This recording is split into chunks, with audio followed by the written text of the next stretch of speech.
अच्छा, या लेक्चरला आपण आपलं बायएक्सियल नंतर आता आपलं ट्रायएक्सियल स्ट्रेस सिस्टीम पाहूया. मी कालच इंट्रोड्यूस करून दिलं होतं तुम्हाला. बायएक्सियलमध्ये ॲट अ टाइम दोन म्युच्युअली परपेंडिक्युलर प्लेन्सवर at a time force apply व्हायचा. आता ट्रायएक्सियलमध्ये तिन्ही प्लेन्सवर फोर्स अप्लाय होईल आणि तिन्ही प्लेन्सवर फोर्स अप्लाय झाल्यामुळे तिथं स्ट्रेस जनरेट होणार आहे.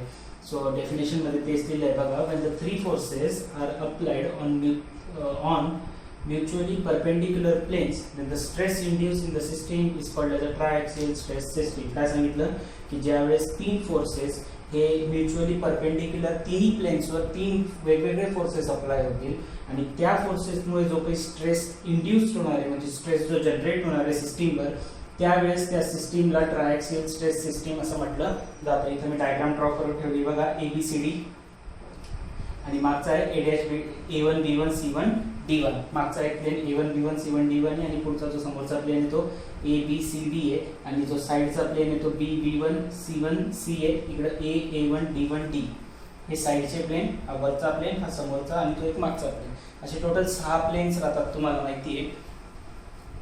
आणि ते 6 प्लेन्स जे राहतात आपण 3 ॲक्सिस मध्ये बनवलेले राहतात. तर along the x axis, along the y axis आणि along the z axis forces apply करणार आपण. अलॉंग द एक्स ॲक्सिस मी इथं फोर्स दाखवला आहे PX, along the y axis force दाखवला आहे PY आणि along the z axis force दाखवला आहे PZ. या PX फोर्समुळे जो स्ट्रेस जनरेट होईल लेट्स से तो किती आहे सिग्मा x. PY फोर्समुळे जनरेट झालेला स्ट्रेस राहतो सिग्मा y आणि PZ फोर्समुळे जनरेट झालेला स्ट्रेस राहतो सिग्मा z. तर EX इज इक्वल टू काय आता स्ट्रेन इक्वल टू आपण कालच पाहिलं होतं की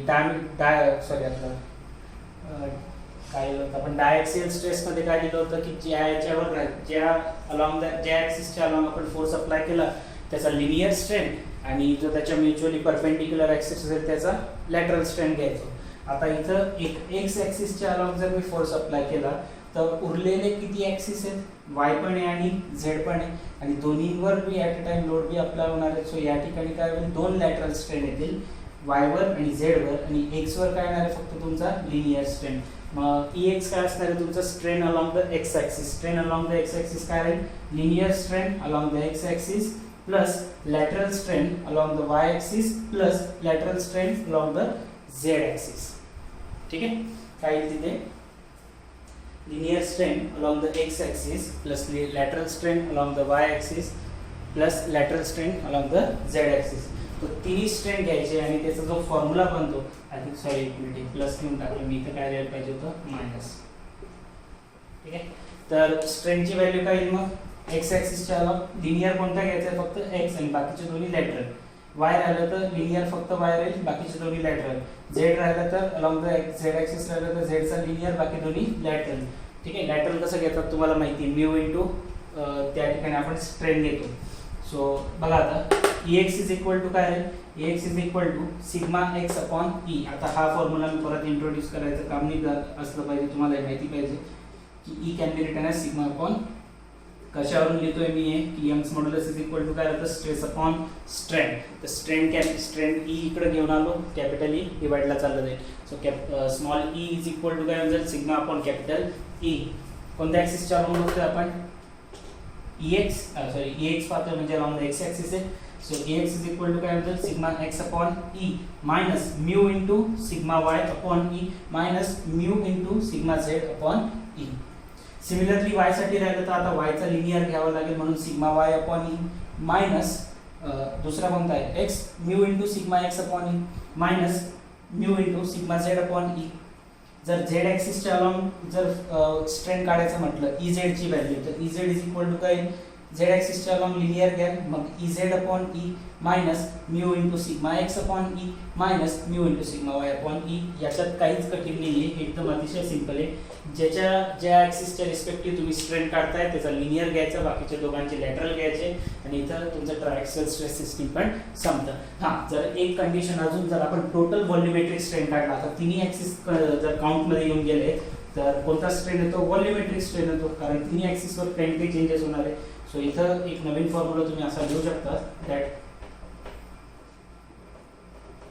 total volumetric strain EV V stands for the volumetric is equal to काय म्हणजे EX plus EY plus EZ. जर तुम्ही काउंट केलं EX plus EY plus EZ, volumetric स्ट्रेनला आपण असं बी लिहू शकतो ना, change in volume divide by original volume ना. EV ला आपण लिहिलेलंच आहे असं, इज इक्वल टू काय म्हणतात EX plus EY plus EZ. तिन्ही व्हॅल्यूज ॲडिशन मध्ये टाका. ॲडिशन मध्ये तुम्ही टाकून घ्यायचं आहे. याचं इक्वेशन येईल sigma x plus sigma y plus sigma z divide by capital E into 1 minus 2 mu. हे येतं, तुम्ही करून बघा. तिघांची ॲडिशन करा, बरोबर बाकीचे कट होऊन जातात. ही एवढी व्हॅल्यू राहते. ठीक आहे, तर हा एक तुमचा नवीन फॉर्म्युला भेटून गेला. याच्यामध्ये इफ जर समजा जे स्ट्रेस तुम्ही अप्लाय करता अलॉंग द XYZ ॲक्सिस जर ते तिन्ही सारखे राहिले ना, तर समजा सिग्मा x सिग्मा y आणि sigma z along the 3 axis जर सारखा स्ट्रेस जनरेट झाला तर ते सिग्मा, तर फॉर्म्युला काय बनून जाईल, that is volumetric strain is equal to 3 sigma divide by E into 1 minus 2 that's it. ठीक आहे, हे झालं तुमचं ट्रायॅक्सियल स्ट्रेस सिस्टीम. सो इथं तुमच्या या पहिल्या चॅप्टरची पूर्ण थेरी संपलेली आहे. आता लास्ट आपण जे कालच्या लेक्चरमध्ये पार्ट पाहिला तो आणि हा एक पार्ट, याची जी थेरी पाहिली आपण, या थेरीजवर बेस आपल्याला न्यूमरिकल बघायचे आहेत. तर एक एक न्यूमरिकल स्टार्ट करूया. बघा आता. ओके, चला न्यूमरिकल बघूया. हे जे फॉर्म्युले आपण कालच्या लेक्चरमध्ये पाहिले होते पूर्ण, आणि आजचं ट्रायॅक्सियलचं हे तुम्हाला पाठ करावे लागतील. याच्यासाठी काही ऑप्शन नाही आपल्याकडे. कन्सेप्टवरून तुम्हाला जसं जमेल तसं पाठ करा, पण तेवढे फॉर्म्युले पाठ करावेच लागतील अशा टाईपचे क्वेश्चन सॉल्व्ह करायला. आणि आज इथून जे पुढे आपण लेक्चर्स घेणार आहेत, एक आजचं एक आणि मे बी उद्याचं एक मॅक्सिमम, तर त्यामध्ये जितके बी न्यूमरिकल्स घेतले जातील त्यापैकी एक न्यूमरिकल 3 ते 4 मार्क्ससाठी तुमच्या पेपरमध्ये कन्फर्म विचारला जाईल. बघा आता क्वेश्चन काय. For a certain material, modulus of elasticity is 169 megapascal. So modulus of elasticity म्हणजे कॅपिटल E ची व्हॅल्यू दिलेली आहे. So capital E is equal to काय 169 मेगा पास्कल, आणि त्याला कन्वर्ट करायची गरज नाही. मेगा पास्कल स्टँडर्ड युनिट आहे, न्यूटन पर mm स्क्वेअर मध्ये राहतं. मेगा पास्कल म्हणजेच न्यूटन पर mm स्क्वेअर आहे, चालतं ते आपल्यासाठी. इफ पॉयझन्स रेशो, पॉयझन्स रेशोला आपण कशाने दाखवायचो, म्यूने. पॉयझन्स रेशोची व्हॅल्यू किती आहे 0.32. Calculate the modulus of rigidity. Modulus of rigidity म्हणजे काय फाइंड आउट करायचं तुम्हाला, जी ची व्हॅल्यू, ज्याला आपण G, C, N 3 व्हॅल्यूज कोणत्या याच्यामध्ये दाखवू शकता. मोस्ट ऑफ दी याच्यामध्ये तुम्ही G नेच दाखवणार आहेत, त्याला तर काय G लक्षात ठेवा. Modulus of rigidity capital G, आणि बल्क मॉड्युलसची व्हॅल्यू काढायची Kg. ठीक आहे, काय दिलं, फक्त E आणि म्यू ची व्हॅल्यू दिलेली आहे. मग आपल्याकडे ते काय लिहिलं होतं आपण, the relation between the bulk modulus, Young's modulus आणि मॉड्युलस ऑफ रिजिडिटी ना. फॉर्म्युला काय होता, that E is equal to, E चे दोन फॉर्म्युले लिहून दिले ना मी. E is equal to 2G into 1 plus mu, आणि E is equal to 3K into 1 minus 2 mu. हे असे दोन फॉर्म्युले लिहून दिलेत मी तुम्हाला. सॉरी, तर या ठिकाणी असे दोन फॉर्म्युले लिहून दिलेत. तर मला फाइंड आउट काय करायचं आहे, G ची व्हॅल्यू काढायची आहे, K ची व्हॅल्यू काढायची. म्यू माहिती का, हो. E ची व्हॅल्यू माहिती, E ची व्हॅल्यू माहिती, म्यू माहिती. झालं का, एकदम सिंपल क्वेश्चन आहे. असे क्वेश्चन बी विचारले जातात कधी कधी 2 मार्क्ससाठी. So we know that E is equal to 2G into 1 plus mu. तर E ची व्हॅल्यू किती आहे 169 is equal to 2 into G find out करायचं आहे, multiply by 1 plus mu. Mu ची value 0.32. So 169 is equal to 2 into G into 1.32. So 169 is equal to 1.32 multiplied by 2 करून घ्या. So 462.64 multiplied by G. So G ची value इथून तुम्ही काढू शकता. 2.64 G सोबत मल्टिप्लिकेशन मध्ये खाली येताना इथे डिवाइड होऊन जाईल. जी काही व्हॅल्यू आली तुमची G ची, ती कशामध्ये, G काय, it is a elastic constant ना. जसा E इथं कॉन्स्टंट आहे इलास्टिक कॉन्स्टंट, तसा G पण एक कॉन्स्टंट आहे. युनिट काय, मेगा पास्कल. त्याचं पण काही unit mega pascal. Okay, so now second equation काय होतं, that E is equal to 3K into 1 minus 2 mu. K काढण्यासाठी E ची व्हॅल्यू परत काय घेणार 169, 3 into K into 1 minus 2 into 0.32. So 169 is equal to 3K into 1 minus multiplication 0.64. 1 minus 0.64 जर घेतलं तर 3K into 1 minus 0.64 केलं तर 0.36. मल्टिप्लाय करा, K ची व्हॅल्यू इथून काढून घ्या. एकदम सिंपल क्वेश्चन आहे. विचारला बी जाणार नाही, विचारला गेला तर तुमचं नशीब चांगलं राहिलं 2 मार्क्ससाठी विचारला जाऊ शकतो. ठीक, आन्सर काय आला पाहिजे, आन्सर आलं पाहिजे तुमचं Gचा आन्सर आलं पाहिजे 64.015. 64.015 आणि जी के ची व्हॅल्यू आहे त्या के ची व्हॅल्यू शुड बी 156.48. 156.48 याचं पण युनिट काय राहील मेगा पास्कल. एकदम सिंपल क्वेश्चन होता.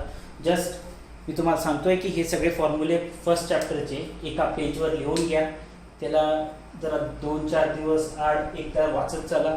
एक 8-10 दिवसानंतर तुमचे फॉर्म्युले पाठ होऊन जातील. त्याच्यानंतर ते परत हप्त्यातनं 15 दिवसातनं एकदा बघत राहायचे तर काही विसरणार नाही तुम्ही त्याला. ठीक आहे, सिंपल आहे. चला नेक्स्ट क्वेश्चन घेऊया. नेक्स्ट क्वेश्चन बघा, व्यवस्थित लक्ष द्या. थोडा क्वेश्चन मोठा पण आहे आणि विचारले जाऊ शकतात असे क्वेश्चन. काय सांगितलंय, a bar of cross section 20 by 20 mm by 20 mm सांगितलंय. बार ऑफ क्रॉस सेक्शन म्हणजे एरिया दिलेला आहे तुम्हाला.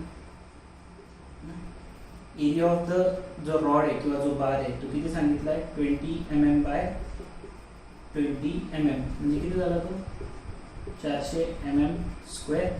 20 गुणिले 20 400 mm into mm square is 150 metre long. आणि तोच बार त्याची लेंथ किती आहे 150 mm म्हणजे 150 mm लांब आहे आणि त्याचा जो एरिया आहे तो कितीचा आहे 20 by 20 चा आहे. बघा आता is subjected to pull of 80 kilonewton. पुल म्हणजे फोर्स. सो P ची व्हॅल्यू दिली किती 80 kilonewton, that is 80 into 10⁻³ Newton. The extension of the bar was found to be 0.125 mm while the decrease in each lateral dimension is found to be 0.00375. He line फार महत्वाची आहे, हे समजणं महत्वाचं आहे. काय the extension of the bar. Extension म्हणजे काय आठवतंय स्टार्टिंगचे न्यूमेरिकल. एक्सटेन्शन म्हणजे काय राहतं त्या रॉडची लेंथ कितीने वाढली. तर किती वाढली रॉडची लेंथ 0.125 mm. याचा अर्थ काय दिलं तुम्हाला ते change in length. Change in length दिलं तुम्हाला 0.125 mm. पुढे काय सांगितलंय बघा, while the decrease in each lateral dimension. त्या रॉडच्या त्या बारच्या लॅटरल डायमेन्शन मध्ये म्हणजे ज्या डायरेक्शनला फोर्स अप्लाय केला ते सोडून उरलेल्या डायमेन्शन्स मध्ये जे लॅटरल डायमेन्शन चेंज झालेले आहे ते किती झाले 0.00375 है ना. लॅटरल डायमेन्शन काय झालेले तिथं बघा, the extension of the bar was found to be 0.125 म्हणजे रॉडची लेंथ वाढली आहे. And while the decrease in the lateral dimension सांगितलंय म्हणजे लॅटरल डायमेन्शन काय होत आहेत कमी होत आहेत. ठीक आहे. Find Young's modulus, Poisson's ratio, modulus of elasticity for the material. Okay, इथं मी थोडीशी जागा सोडून देतो. ते लॅटरल डायमेन्शन तुम्हाला समजावून सांगतो मग काय काय करायचं आहे. यंग्स मॉड्युलस, ई ची व्हॅल्यू, पॉइसन्स रेशो, म्यू ची व्हॅल्यू काढायची आणि त्यानंतर modulus of elasticity. Modulus of elasticity for the material of the bar. Okay, modulus of elasticity म्हणजेच ई काढायचं आहे. एकदा मी चेक करून घेतो बघा क्वेश्चन. यंग्स मॉड्युलस आणि modulus of elasticity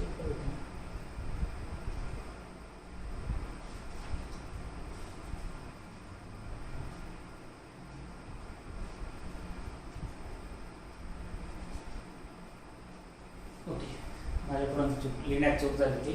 modulus of elasticity, modulus of rigidity विचारले त्यांनी. कारण मॉड्युलस ऑफ इलास्टिसिटी आणि यंग्स मॉड्युलस एकच राहतं तर दोन्ही ई थोडी विचारतात. तर हिअर मॉड्युलस ऑफ रिजिडिटी म्हणजे जी ची व्हॅल्यू विचारली आहे. ठीक आहे. चला आता बघा पहिले डायग्राम ड्रॉ करायचा प्रयत्न करतो मी. एक बार दिलेला आहे आपल्याला त्यांनी ज्याची लेंथ सांगितली की that bar is 100 mm long है ना. बार ज्याची लेंथ किती 150 ना, काय मिस्टेक होत आहे. बार इज 150 मीटर लॉंग आणि बारचा क्रॉस सेक्शन 20 by 20 दिलेला आहे. म्हणजे आता हा जर रॉड आहे तर याचा सरफेस हॉरिझॉन्टल सरफेस आणि इकडचा पृष्ठभाग कितीचा असणार आहे 20 by 20 चा. म्हणजे 3D मध्ये जर ड्रॉ करायचं म्हटलं तर असं काहीतरी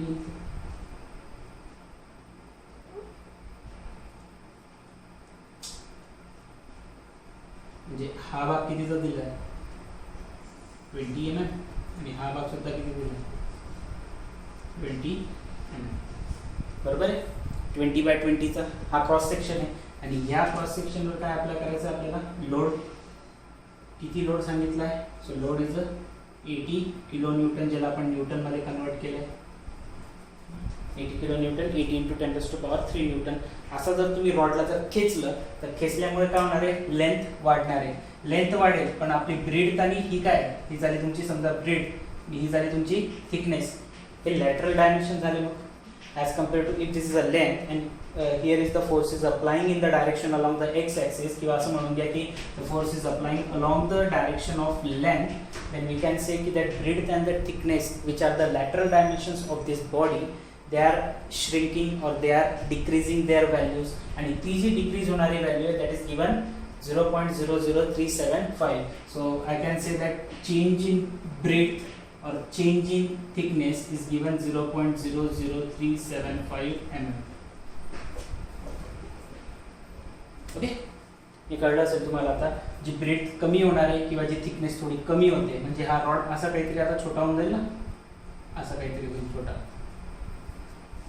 श्रिंक होत आहे आणि लेंथ वाढते. ओके, तर ई, म्यू आणि जी या 3 व्हॅल्यूज काढायच्या आहेत. ठीक आहे, ई काढण्यासाठी आपण काढू शकतो बघा, इकडे लक्ष द्या व्यवस्थित. ई काढण्यासाठी फॉर्म्युला काय आपल्याकडे, that is stress upon strain. हा तर तुम्हाला माहिती आहे, एकच फॉर्म्युला आहे. मग स्ट्रेस काढण्यासाठी तुम्हाला पी आणि ई ची गरज राहते, जे दिलेलं आहे. स्ट्रेन काढण्यासाठी कसली गरज राहते, चेंज इन लेंथ आणि ओरिजिनल लेंथ, ते पण दिलेले आहेत. मग ई ची व्हॅल्यू डायरेक्ट निघू शकते. तुम्ही असं फाइंड आउट करा की ई इज इक्वल टू काय राहतं, that is stress upon strain, किंवा यालाच तुम्ही असं लिहू शकता P A delta L. L हे तुम्हाला सांगितलं मी पहिलेच, P L upon A delta L. कशावरून आलं, हे याच्यावरूनच आलेलं आहे. पी अपॉन ए वरती लिहिलं, डेल्टा एल अपॉन एल लिहिलं, वर खाली पाठवून दिले, P L upon A delta L लिहू शकतो आपण. So E is equal to, what is the value of load, they have given load is 80 into 10⁻³. What is length, okay, so length is 150 mm divide by एरियाची value. Area, what is the area, 400 mm square, multiply by change in length is 0.125. so from here you can calculate the value of E, and E is a Young's modulus. its unit is Newton per mm square लिहा किंवा megapascal लिहा. ठीक आहे, आणि जे E चा answer आलं पाहिजे ते आलं पाहिजे तुमचं, ते आलं पाहिजे. सो E चा आन्सर आलं पाहिजे तुमचं 2.4 into 10⁻⁵. 2.4 into 10⁻⁵ न्यूटन पर mm स्क्वेअर और मेगापास्कल. ठीक आहे. ई नंतर नेक्स्ट व्हॅल्यू आपल्याला काय करायला सांगितली त्यांनी, यंग्स मॉड्युलस. आता जसं तुम्हाला यंग्स मॉड्युलस दिसतं तर यंग्स मॉड्युलस आल्याबरोबर तुमच्या डोक्यात लॅटरल डायमेन्शन आले पाहिजे, कारण यंग्स मॉड्युलस लॅटरल डायमेन्शन मध्येच येतो. तर आपल्याला माहिती आहे की यंग्स मॉड्युलसचा फॉर्म्युला काय राहतो, we know that Young's modulus is equal to काय राहतं, lateral strength divide by linear strength. बरोबर. तर आता लिनियर स्ट्रेंथ म्हणजे काय राहतं, ई ना, आणि लॅटरल स्ट्रेंथ म्हणजे अलॉंग द ब्रेड किंवा अलॉंग द थिकनेस. फॉर्म्युला काय लिहू शकता तुम्ही, दॅट इज बघा लॅटरल स्ट्रेंथ काय आहे, मी कालच लिहून दिलं होतं, डेल्टा बी अपॉन बी लिहा किंवा डेल्टा टी अपॉन टी लिहा, दोघांची व्हॅल्यू एकच आहे. आणि लिनियर स्ट्रेंथ म्हणजे डेल्टा एल अपॉन एल. काय का सगळ्या व्हॅल्यू आपल्याकडे दिलेल्या आहे त्यांनी. लॅटरल डायमेन्शन कितीने चेंज होणार आहे ते पण दिलंय, डेल्टा लेंथ कितीने चेंज होणार आहे ते पण दिलंय, ओरिजिनल लेंथ पण दिलेली, ब्रेड्थ त्यांनी एरियाच्या फॉर्ममध्ये दिली होती की हे 20चं आहे ना. तर या ठिकाणी काय लिहू शकता तुम्ही, चेंज इन ब्रेड्थ किती आहे, 0.00375 डिवाइड बाय बी खाली लिहितो मी, एल वरती पाठवून देतोय ना. बी ची व्हॅल्यू किती आहे, what is the value of B, that is 20 ना. डिनॉमिनेटरचा एल वरती डेल्टा बी सोबत चालला जातो, मल्टिप्लाय बाय लेंथ किती सांगितली 150 मल्टिप्लाय बाय हा बी जो राहतो डिनॉमिनेटरचा तो खाली येऊन जातो याच्या न्यूमरेटरमध्ये, डेल्टा एल सोबत येऊन जाईल तो बी. बी ची value what is the breadth, original breadth आपल्याला 20 दिली होती, ओके सॉरी डेल्टा एल ची व्हॅल्यू घ्यायची होती, तर किती आहे 0.125. काय लिहिलं मी, डेल्टा बी ची व्हॅल्यू 0.0375 डिवाइड बाय बी ची व्हॅल्यू 20, एल वरती चालला गेला, ओरिजिनल लेंथ किती आहे 150, डेल्टा एल ची व्हॅल्यू 0.125, आणि इथून तुम्ही तुमचे म्यू ची व्हॅल्यू कॅल्क्युलेट करू शकता. ऑलवेज रिमेंबर दॅट की तुमची म्यू ची जी व्हॅल्यू राहते, दॅट म्यू ची value always should be less than 1. हां, म्यूची व्हॅल्यू कायम लेस दॅन 1 येते आणि इथं म्यूची व्हॅल्यू तुमची आली पाहिजे 0.23. ठीक, इथं म्यूची व्हॅल्यू आली पाहिजे 0.23. Now the last thing we need to find is modulus of rigidity. G ची व्हॅल्यू काढायची है ना. जी ची व्हॅल्यू काढण्यासाठी फॉर्म्युला काय, modulus of rigidity. Modulus of rigidity येतो पॉइजन याच्यामध्ये आपलं शिअर स्ट्रेंथ मध्ये, आणि शिअर स्ट्रेंथचा काही इथं मेन्शन केलेलं नाही आहे, तर मग त्या पद्धतीने तर काढायचंच नसेल आपल्याला, हे तुम्हाला कळून गेलं असेल. आणि पॉइजन्स रेशो ऑफ युनिट राहत नाही. ठीक, तर आपल्याकडे ई आहे आणि सोबत म्यू पण आहे. मग ई आणि म्यू वरून जी निघून जातो ना, आत्ताच काढलं होतं आपण लास्ट क्वेश्चन मध्ये. What is the formula, that E is equal to 2g into 1 minus mu, sorry 1 plus mu होता ना वाटतं, एकदा चेक करून घेतो मी. हां 1 प्लस म्यू आहे. E is equal to 2g plus 1 plus mu. हे दोन फॉर्म्युले भरपूर कन्फ्यूज होतात. E इज इक्वल टू दुसरा काय होता 3k इंटू 1 मायनस 2 म्यू. याच्यामध्ये कन्फ्युजन होतं, म्हणूनच तुमचे कॉलेजवाले जास्त देतात मी 2 मार्क्ससाठी थेरी क्वेश्चनमध्ये. So E is equal to 2g plus 1 plus mu आहे. E ची व्हॅल्यू माहिती आहे, म्यू माहिती आहे. So I can find the value of g. E ची व्हॅल्यू किती आली आपली, that is 2.4 10 to power 5. 2 into g ची व्हॅल्यू काढायची आहे, 1 plus mu ची value 0.23. So here 2.4 into 10 to the power 5 is equal to 2g into this value 1.23. 1.23 आणि 2 इकडे मल्टिप्लिकेशन मध्ये इकडे येताना डिवाइड होतील आणि इथून तुम्हाला व्हॅल्यू भेटून जाईल कशाची, g ची व्हॅल्यू भेटेल. and that your value of the g should be 97.56 into 10 to the power 3. 97.56 into 10 to the power 3 unit mega pascal लिया किंवा Newton per mm square, whatever the unit तुम्हाला दोघांपैकी जे लिहायचं ते लिहू शकता. ठीक, अशा पद्धतीने हा क्वेश्चन आहे. याच्यामध्ये आपण मॉड्युलस ऑफ इलास्टिसिटी, त्याच्यानंतर आपलं मॉड्युलस ऑफ इलास्टिसिटी काढलं, त्याच्यानंतर पॉइजन्स रेशोची व्हॅल्यू फाइंड आउट केली आणि त्याच्यानंतर मॉड्युलस ऑफ रिजिडिटीची सुद्धा व्हॅल्यू फाइंड आउट केलेली आहे. आय होप तुम्हाला हा क्वेश्चन कळला असेल. आता आपण नेक्स्ट क्वेश्चन घेऊया. ओके, नेक्स्ट क्वेश्चन बघा काय सांगितलं आहे. A steel bar 200 mm long. So given एक क्लियर करू. स्टील बार आहे, त्याची लेंथ दिलेली आहे 200 mm, 400 mm by 30 mm in cross section. So area दिलेला आहे 400 बाय 30 mm स्क्वेअर. 4 किती होऊन जातं 12,000 mm स्क्वेअर आहे. तर ओके ठीक आहे, तसंच लिहून घेतो, equal to 12,000 mm square. Okay, in cross section is subjected to a stress of 100 megapascal. बघा सांगितलं काय, 400 by 30 mm in cross section is subjected to a stress of 100 megapascal along the length. तर लेंथच्या अलॉंग किती stress apply करायचा आहे तुम्हाला, 100 मेगापास्कलचा. Question पूर्ण एकदा लिहून घ्या, बघून घे बघा एकदा. And 40 megapascal on the other 2 faces. म्हणजे टोटल किती स्ट्रेस जनरेट होणार आहे, 3 अलॉंग द लेंथ 100चा आणि उरलेल्या ब्रेड आणि थिकनेसवर कितीचे 40चे. मग बेसिकली ही तुमची काय ब्रेड आहे आणि ही काय तुमची थिकनेस आहे त्या बारची, है ना. पाहिजे तर याला असं लिहू शकता तुम्ही किंवा असं लिहून घ्या. ब्रेड इज इक्वल टू किती 400 mm and thickness is equal to किती होऊन जाईल तुमचं 30 mm. दिसतंय काय खालचं. हां, तर बघा आता साईड आम्ही पहिले डायग्राम ड्रॉ करतो, तुम्हाला समजायला सोपं जाईल ते पटकन. हा एक बार आहे, याची लेंथ सांगितली त्यांनी किती 200 mm. ठीक, या बारची एक थिकनेस राहील आणि एक राहील बघा 200 mm ची लेंथ आहे, 400 mm ची ब्रेड्थ आहे. ब्रेड्थ जास्त आहे म्हणजे वरचा पृष्ठभाग तुम्हाला जास्त मोठा दाखवावा लागेल, कारण त्यांनीच सांगितलं ब्रेड्थ एवढी मोठी. या पद्धतीने काहीतरी, आणि हे तुमची थिकनेस.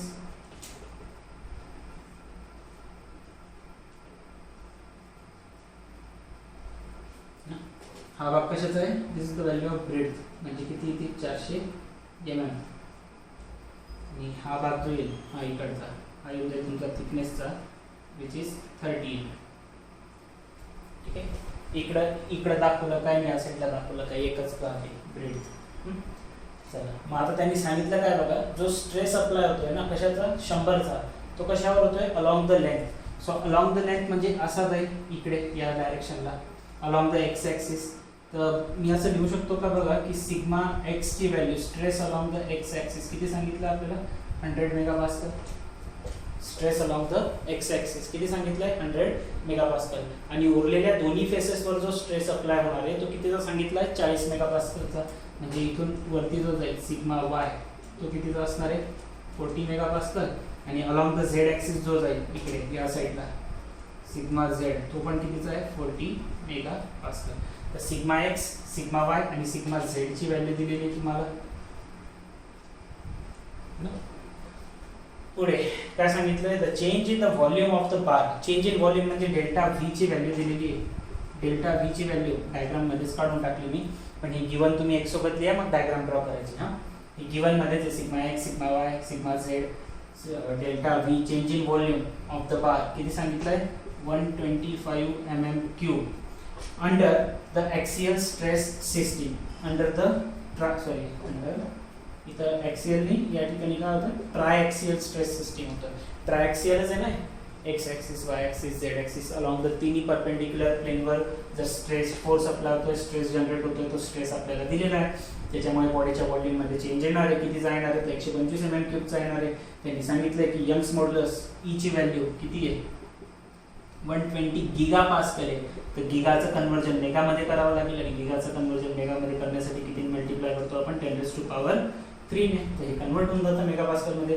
फाइंड आउट काय करायचं आहे we need to find the value of Poisson's ratio. एवढीच व्हॅल्यू काढण्यासाठी एवढं मोठं काही काही लिहून ठेवलं आहे. मग आता पॉयझन्स रेशोची व्हॅल्यू काढायची आणि हा ट्रायॲक्सियल स्ट्रेस सिस्टीम आहे. सो ट्रायॲक्सियल स्ट्रेस सिस्टीम मध्ये आपल्याला तर एकच फॉर्म्युला माहिती होता कशाचा तो स्ट्रेनचा टोटल स्ट्रेनचा आहे ना, किंवा along the x axis strain किती होणार आहे along the y axis strain किती होणार आहे along the z axis strain किती होणार आहे तो एक फॉर्म्युला माहिती आहे. दोन्ही लिहून दाखवतो बघा मी.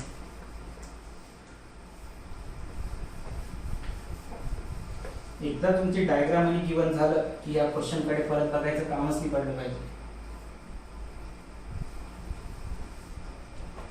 बघा आपल्याला कोणता माहिती ट्रायॲक्सियल साठी फॉर्म्युला एक हा माहिती होता ना sigma x is equal to sigma x म्हणतोय मी ex is equal to sigma x upon E minus mu into sigma Y upon E minus mu into sigma Z upon E. असा वाय साठी z साठी बी माहिती होता. तिघांना एकंदरीत केलं की सिग्मा व्ही ची व्हॅल्यू माहिती पडली होती. सिग्मा व्ही इक्वल टू काय लिहिलं होतं तुम्ही sigma X plus sigma Y plus sigma Z. आणि मी का बरं हा आणतोय कारण मला इथे डेल्टा व्ही माहिती आहे ना चेंज इन व्हॉल्यूम माहिती आहे. आणि याला काय लिहिलं होतं आपण ईव्हीला that is delta V upon V is equal to तो जो फॉर्म्युला लिहिला होता आपण काय लिहिला होता sigma X plus sigma Y plus sigma Z upon E into 1 - 2 mu. Triaxial stress system साठी हा काम करू शकतो ना आपल्यासाठी. कारण बघा sigma X sigma Y sigma Z तिन्ही माहिती आहे. ई ची व्हॅल्यू दिलेली आहे म्यू ची व्हॅल्यू काढायची आहे. जर डेल्टा व्ही माहिती जर मी फक्त व्ही ची व्हॅल्यू काढून घेतली तर मी इथून म्यू ची व्हॅल्यू काढू शकतो. मग मी व्ही ची व्हॅल्यू कशी काढणार we know that volume V काय व्हॉल्यूम आणि तिन्ही बाजू जर दिलेली राहिले तर कोणत्याही बॉडीची व्हॉल्यूम काढता येतो. व्हॉल्यूमचा फॉर्म्युला सगळ्यात बेसिक फॉर्म्युला काय length into breadth into height. हाईटच्या ऐवजी इथे काय कन्सिडर केलं आपण थिकनेस. थिकनेस लिहून घ्या एल इंटू बी इंटू टी. सो लेंथ किती आहे 200 ब्रेथ किती आहे 400 थिकनेस किती आहे 30. करा मल्टिप्लाय सगळं किती होईल 400 गुणिले 4 त्रिक 12 12 दुने 24 किती झिरो आहे 1 2 3 4 5 10⁻⁵ मीटर मीटर नाही युनिट mm आहे ना तर mm³ करून बघा. ज्यांना डाऊट असेल त्यांनी कॅल्सीमध्ये हेच आन्सर आलं पाहिजे. 3 4 12 24 हां याला कॅल्सीमध्ये 2.4 × 10⁻⁶ आन्सर येईल त्याचा. ठीक आहे व्हॉल्यूम भेटून दिला. आता हा व्हॉल्यूम जर मी इथं टाकून दिला डेल्टा व्ही मला त्यांनी दिलेला आहे. व्हॉल्यूम मला माहिती आहे sigma X sigma Y sigma Z माहिती आहे. ई माहिती आहे 1 नंबर आहे 2 नंबर आहे म्यूची व्हॅल्यू काढायची तर झालं माझं काम. ठीक आहे तर just now put down the values. So delta व्हीच्या जागेवर काय पुट करणार हे याचं काम झालं आपलं लेंथ विड्थ ब्रेथ वाईट विड्थ थिकनेस यांचं काम झालं होतं. डेल्टा व्हीची व्हॅल्यू किती सांगितली इथं गिवनमध्ये दिली बघा डेल्टा व्हीची व्हॅल्यू.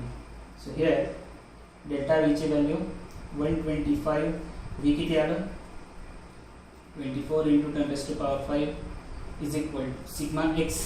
सिग्मा एक्सची व्हॅल्यू किती आहे load along the x axis किती सांगितलं आहे 100 मेगापास्कलमध्ये तर कन्वर्ट करायची गरज नाही. सिग्मा वाय ची व्हॅल्यू किती आहे 40, सिग्मा झेड ची व्हॅल्यू किती आहे 40 divide by E capital E ची व्हॅल्यू किती आहे 120 into 10⁻³ multiply by 1 minus 2μ. That's it. सगळं काही माहिती आहे, फक्त म्यू काढायचं आहे. कॅल्क्युलेशनचा पार्ट आहे आता, फक्त रफ करून टाकतो मी इकडचा पार्ट.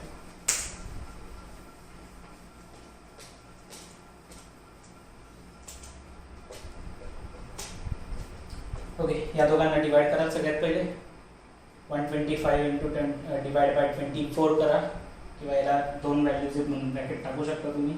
सो तर 5 पॉईंट समथिंग व्हॅल्यू येईल त्याची, आणि हे येऊन जाईल तुमचं मी एवढं कॅल्क्युलेशन पॉईंटमध्ये तर ओव्हरऑल करायला फार टाईम लागून जाईल, त्यामुळे ते तुम्ही करून घ्यायचं आहे. हे जे सोपं सोपं आहे ते करून देतो मी. 100 40 40 180 होऊन जाईल. ते 180 divide by 120 120 into 10⁻³ multiply by 1 minus 2μ. 6 म्हणजे 3 18 7 12. सो 125 डिवाइड बाय 24 गुणिले 10⁻5 is equal to 3/2 into 10⁻³ into 1 minus 2μ.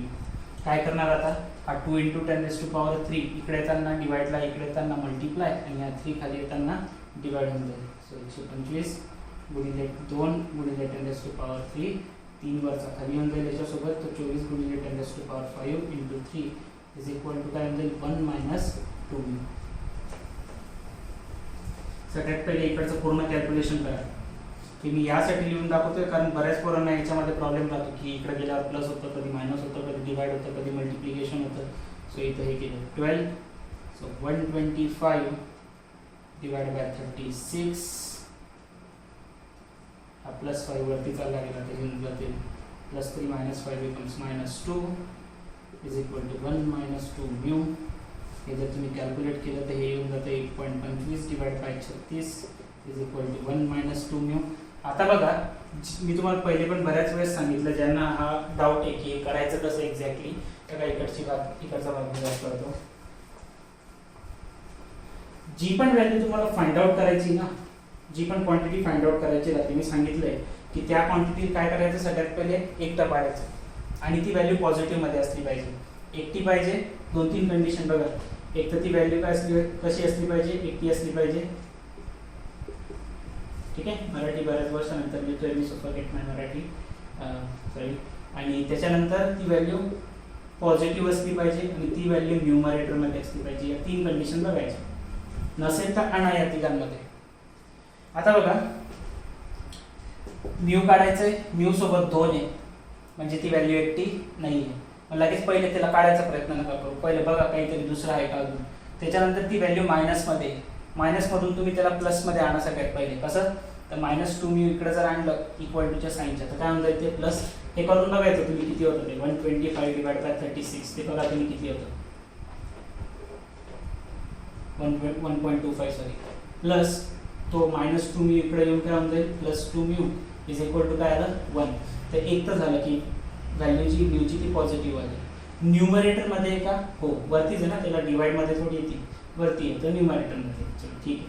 मग आता काय करायचं, त्याला एकटा काढायचं आहे.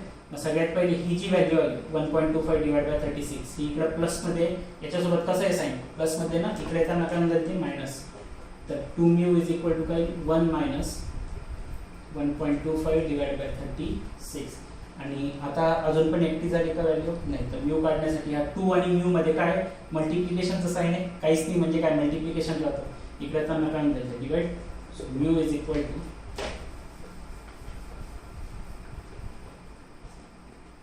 1 minus 1.25 divide by 36 divide by 2. जी काही व्हॅल्यू म्यूची ती इथं लिहून टाकायची.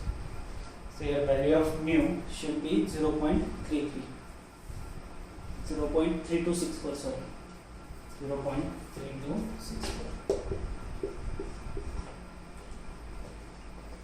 या पद्धतीने तुमचा आन्सर आला पाहिजे. क्लिअर आहे. बाकीचे क्वेश्चन आपण नेक्स्ट लेक्चरमध्ये घेऊ.